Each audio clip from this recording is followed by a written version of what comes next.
Hello, and welcome to my first episode of Pacific Theater of Operations 2 for Super Nintendo. Now, this is kind of a throwback game.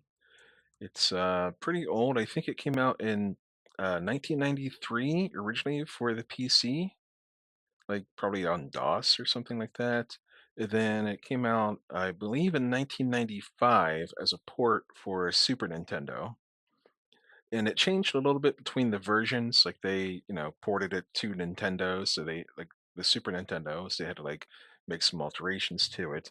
But from what I've seen, it's still pretty close, especially for the like 1995, mid 90s era. And when I got this game back in the day, I played the heck out of it. Um, I still have the instruction manuals for it actually. And my Super Nintendo, unfortunately, was stolen when I was a youngster. Uh, couldn't exactly pin down which friend did it, so I never recovered it and lost my games and stuff. So I never had a chance to get another one, unfortunately. This game was originally made by KOEI, KOEI, which produced a lot of historical simulation games. They were kind of like the Paradox before there was a Paradox, except Koei actually sent out completed games and didn't rely on DLCs to keep going after. But let's fire it up and let's see here. Right there, Pacific Theater Operations 2. So I did adjust the sound a little bit here for this recording. Hopefully the music and the sound effects will be a little bit louder. I did also um, change. I'm using a like a little controller, like a little, looks like almost like an Xbox controller or something. I plugged into my PC, but I did change the buttons a little bit here. The game, it's a little bit hefty on the simulation part for Nintendo, or maybe it's just not optimized that well. So the in between turns and changing between screens can take a second or two. So what I'm probably going to do is let you all see how the game plays at first, and then I remapped one of my controller buttons here to fast forward, so we'll be able to fast forward through screen transitions and whatnot. So this is the opening screen. This used to get me so excited, and it still does a little bit. Really cool looking battleship. It looks like the Yamato class actually. That armored bow. Yep, all the anti-aircraft guns. That definitely looks like Yamato.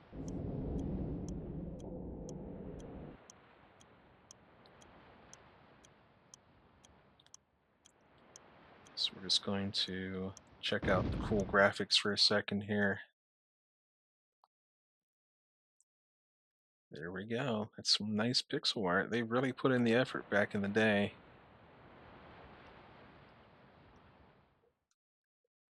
So here we go. There's the music.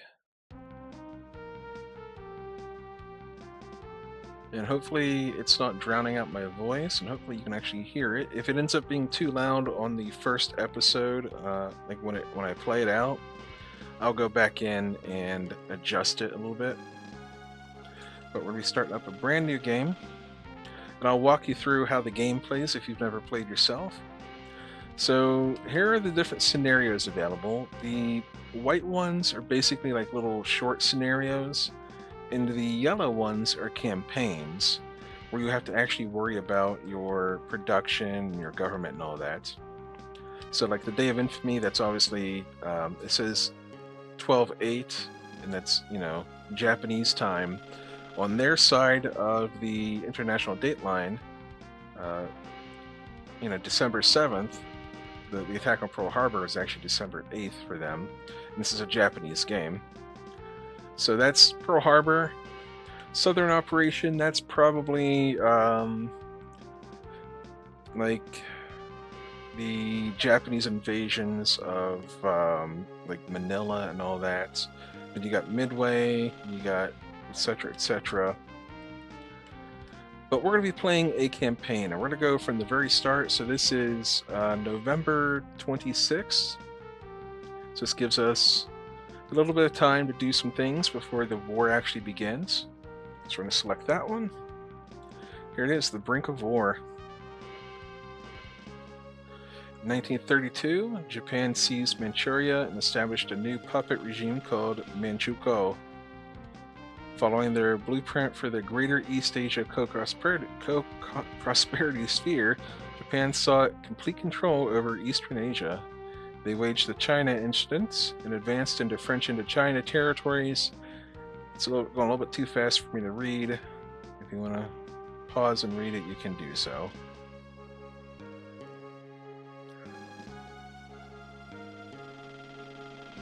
Alright. So we're going to be playing as Japan. It's cool that they had the option to do both sides. You can also do a demo game, which I think is just the AI running itself. But you can do both sides where you basically hot seat. And then I would imagine the other player leaves the room.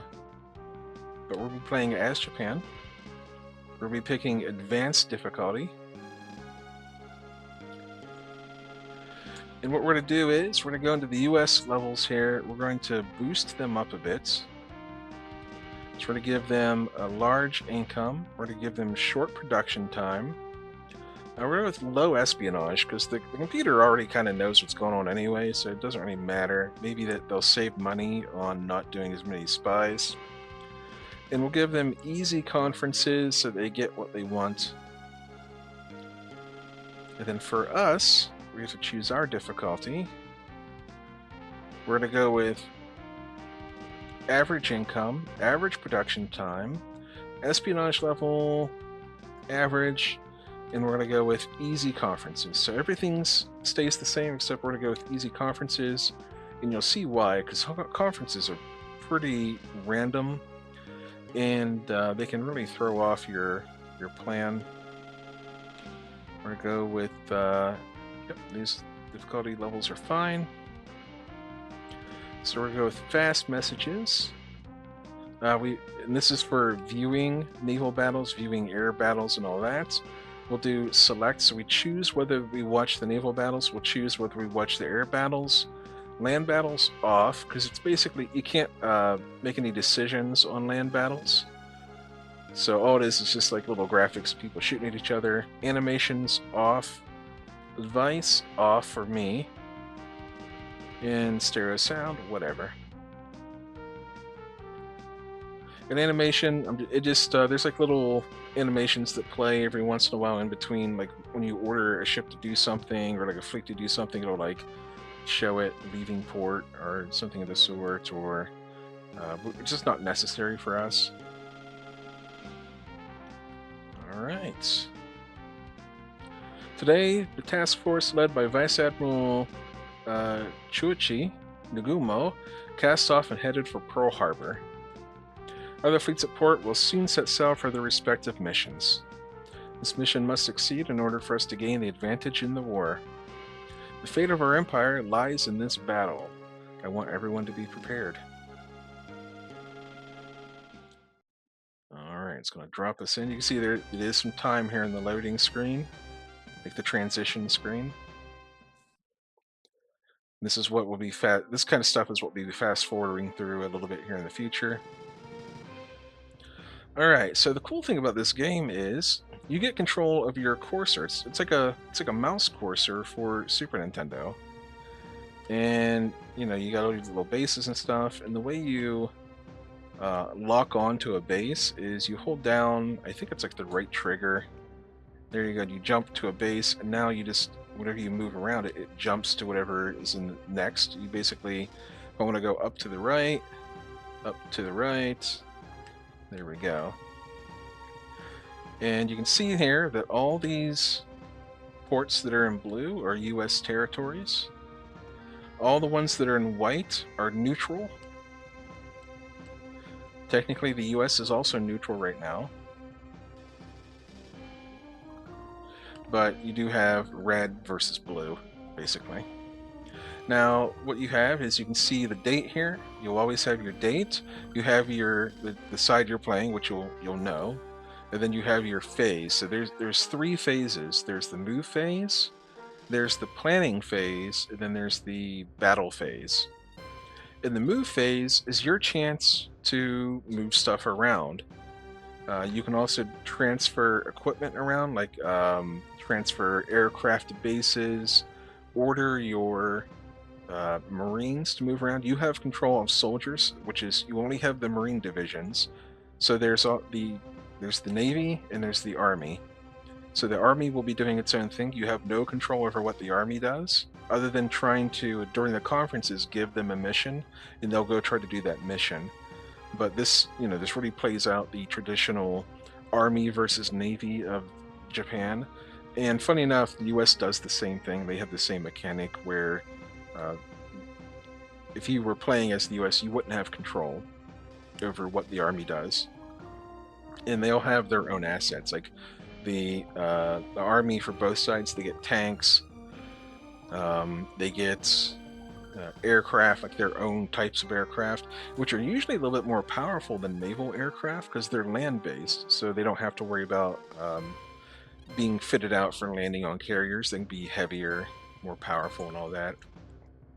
So down here at the bottom, whenever you hit for me it's the X button, but I've remapped it. But whenever you hit the button to get to this point, if you play the game, you press some buttons, you'll get here. So this shows what you do control. So your fleet, your subs, and your Marines. And you hit your A button, and this shows you all your fleets. We have, looks like we have 15 fleets in total. We're not missing any. 6, 7, 8, 9, 10. Yep, we have 15 in total. You can have 20.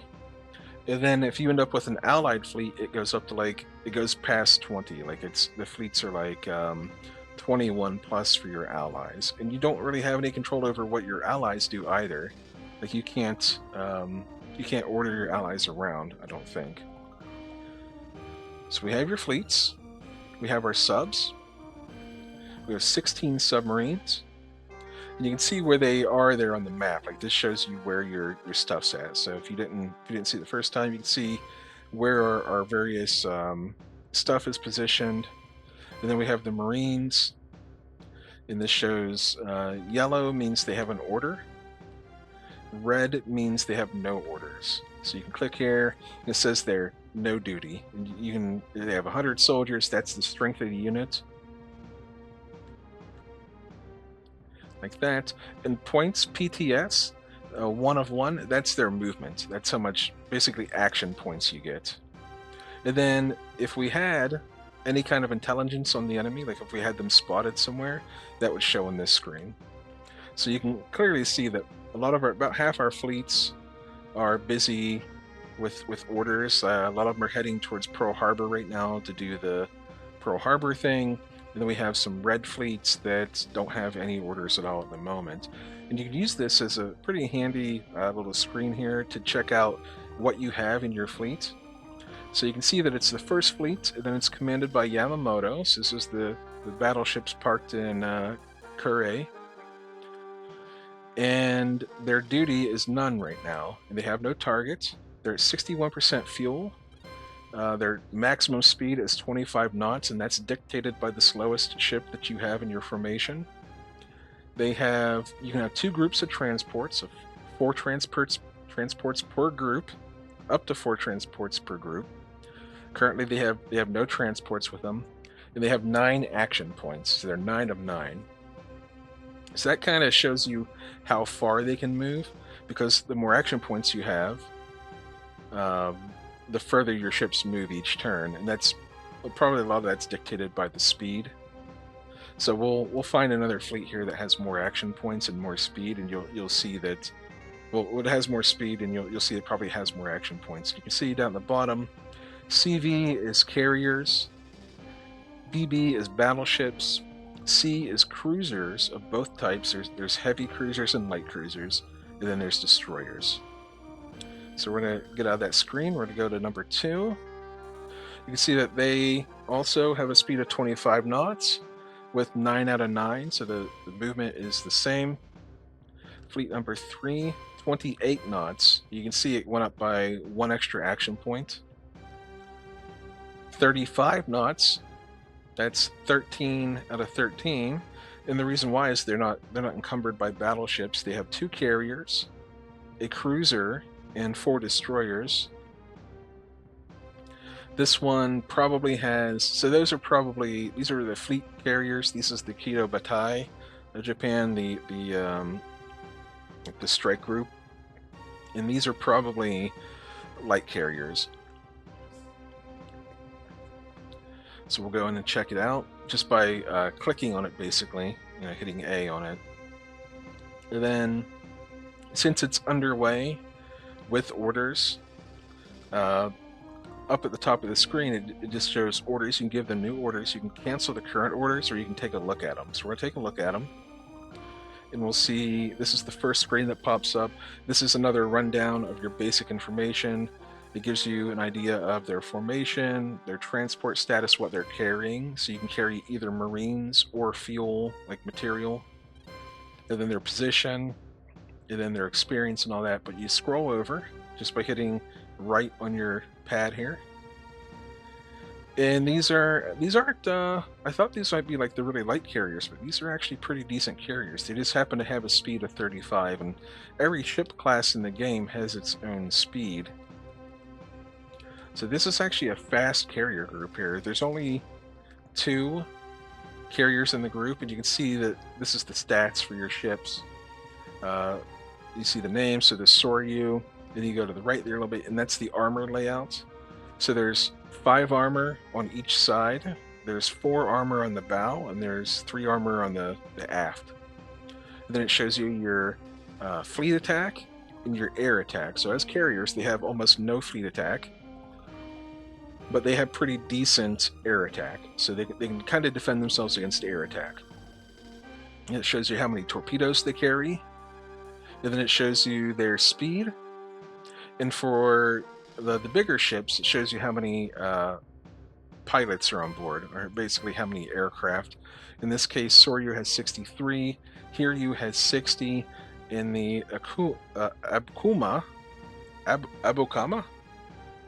Abukama has 1, and that'll be a scout. So this is a cruiser. You can click on that even and go in and take a look at it. It's a light cruiser.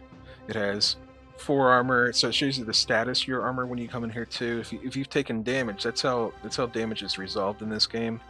It hits your armor, and depending on the strength of the attack, it chips away your armor points. So on the left is your current, probably your max armor, and on the right is probably your current armor, or it's reversed. But this also shows you the fleet attack and all that stuff. So it has more fleet attack than a carrier, but way less fleet defense. But it also, like many Japanese cruisers, carries torpedoes, and the Japanese torpedoes in this game are ridiculously good. They're the Type 93 Long Lance, which were oxygen-fueled torpedoes, and they were excellent during the war, and they are modeled that way in this game. That's one of Japan's major advantages. And then you got a bunch of destroyers here. They have torpedoes. They have a little bit of air attack, but almost no fleet attack with their guns. So now we'll get out of this screen here.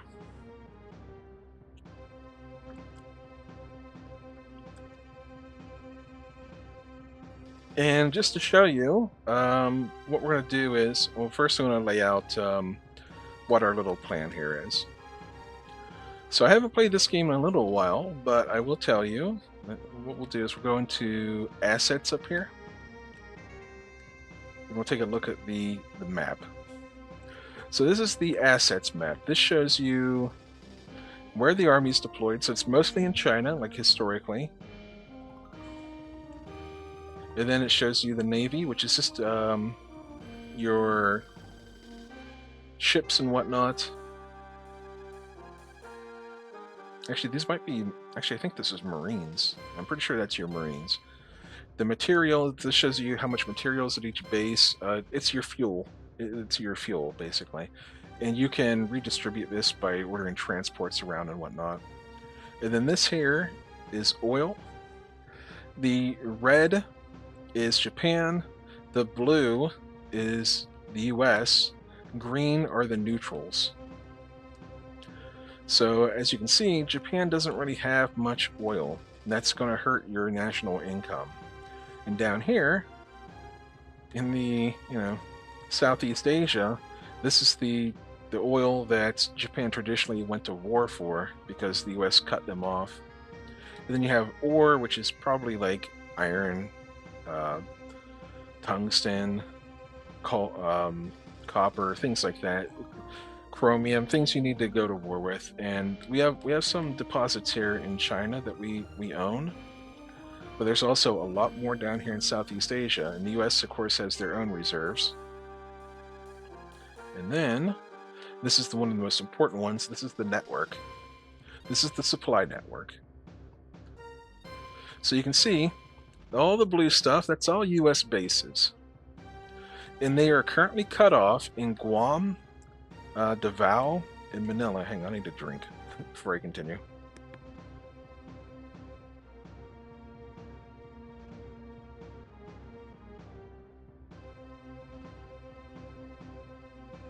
There we go. I'm doing a lot of talking here.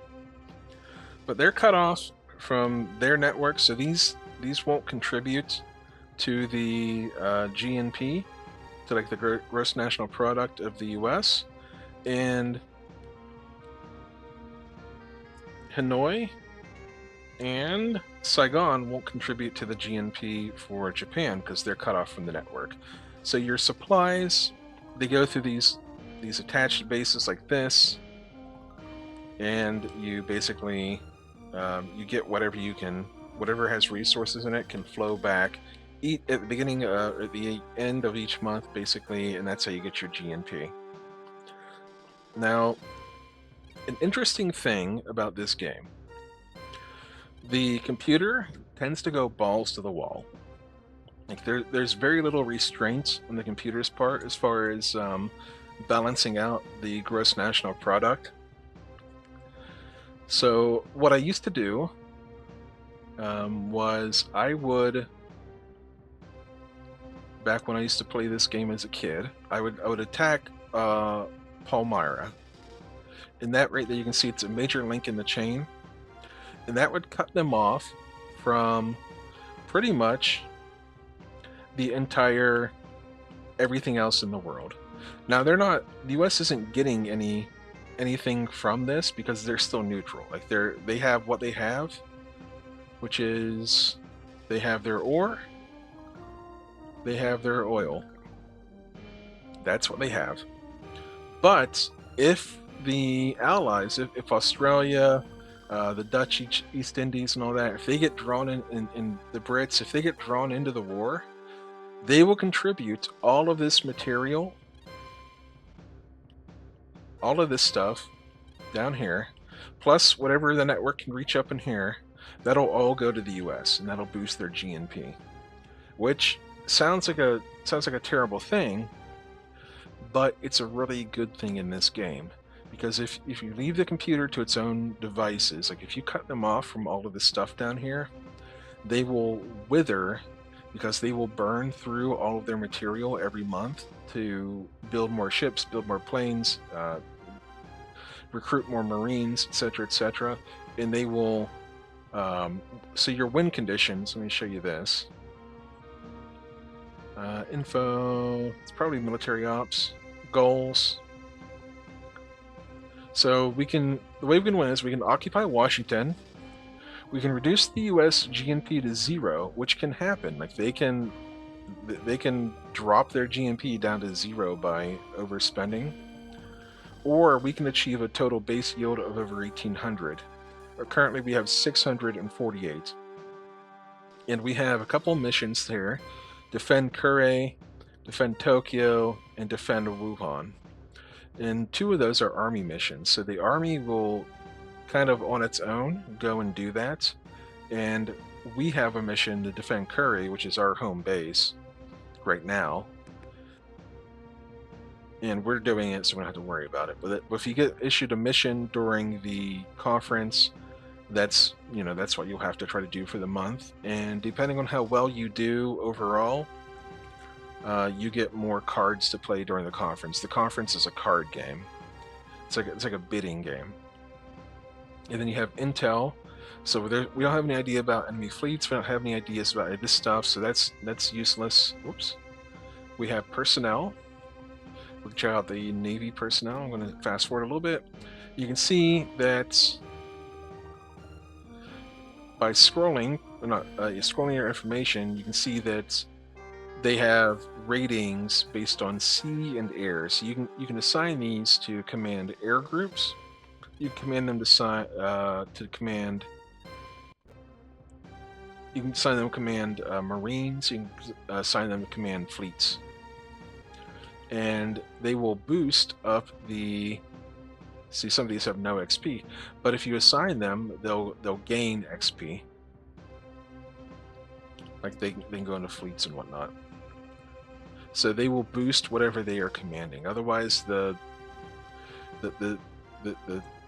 fleets, the marines, whatever, the air groups, they'll just do what they can do, and that's it. But if they have a commander, they'll do a little bit better.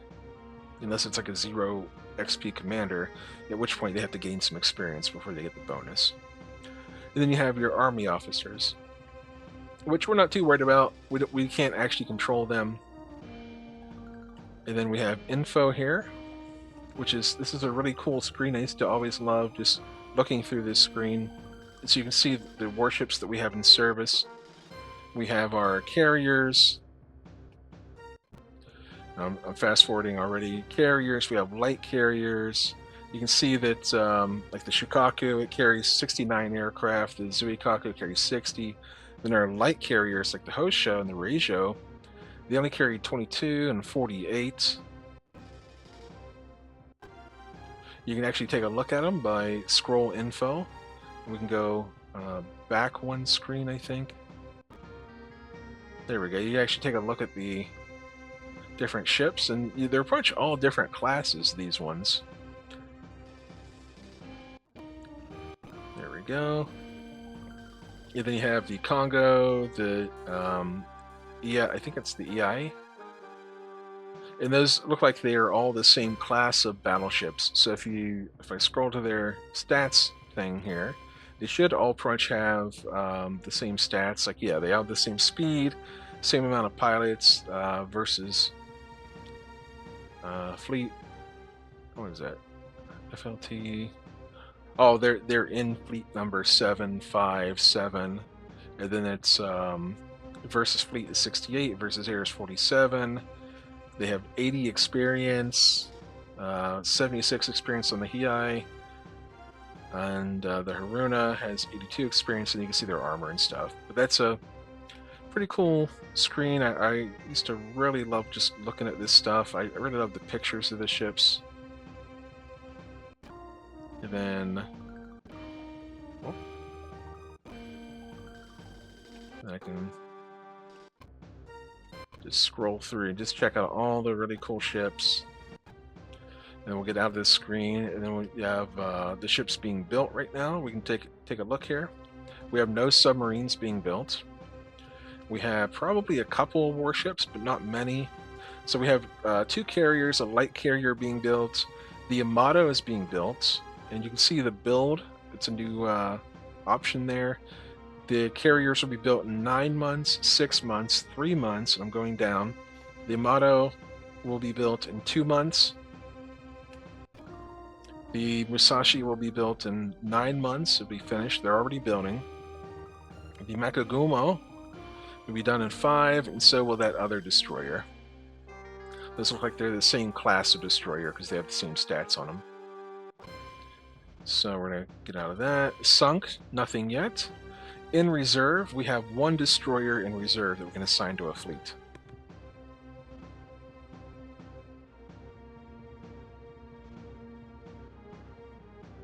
Sorry, I just need another little sippy sip of water. And then this is information on ship classes. You can see the enemy, what they have as far as their classes. You can't see what's in service right now, I don't think. But you can go through and take a look at all of the little ship classes and stuff they have. You can see Japan, you can see your classes, the Akagi, and you can see that most of these carriers, fleet carriers, are their own class. They weren't very standardized at this point. And then this is probably like, this is illustrious, so this is the British.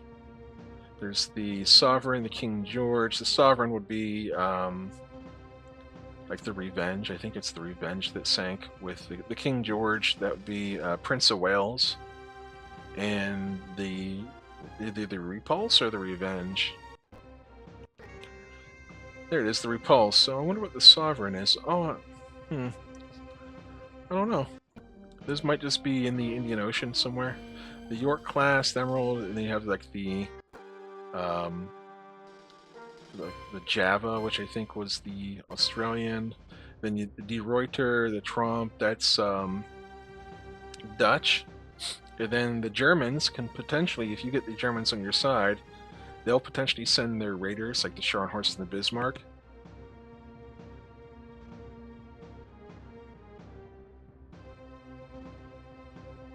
They'll send their raiders out to help you. And then the Kirov, which is Russian.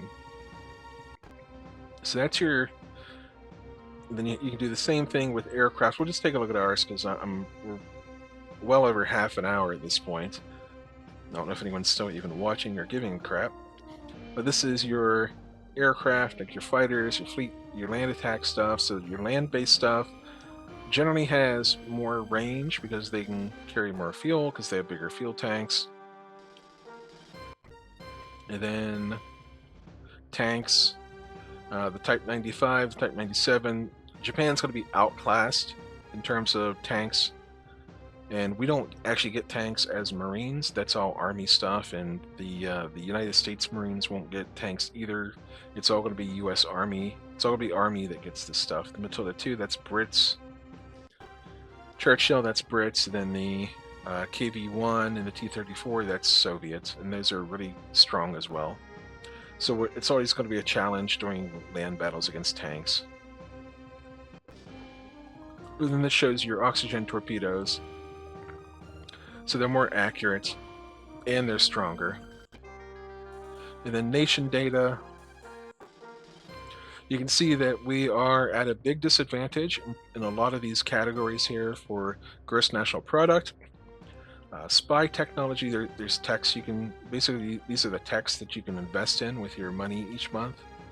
So we're behind on spy tech, GNP.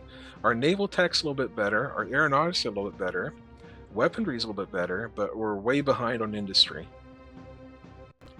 And then Navy data, we don't have to worry about that right now. Politics, this is your current relationships with everyone. So right now we have an aid pact with Thailand, and we have a military pact with Germany, and we have our support's 84 with Germany and 76 with Thailand, and our support's really low with everyone else. And those are your leaders right there. But currently, the U.S. has military and aid pacts with basically like everyone.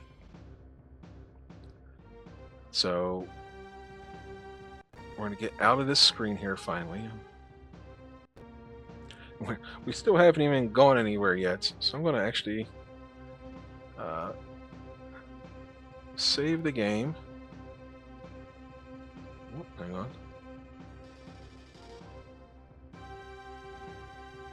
Oh, I did that wrong. I loaded instead of saved. Alright, well that's a quick and easy. We haven't actually done anything except the setup, so that's a quick and easy setup, quick and easy fix. So we just reset the game. This is why I didn't do anything. Brink of War. We will be Japan. Advanced. Large. Short. Low. Easy. Conferences. Whoops. Conferences. Easy. Enter. Fast. Off, off, off. Enter.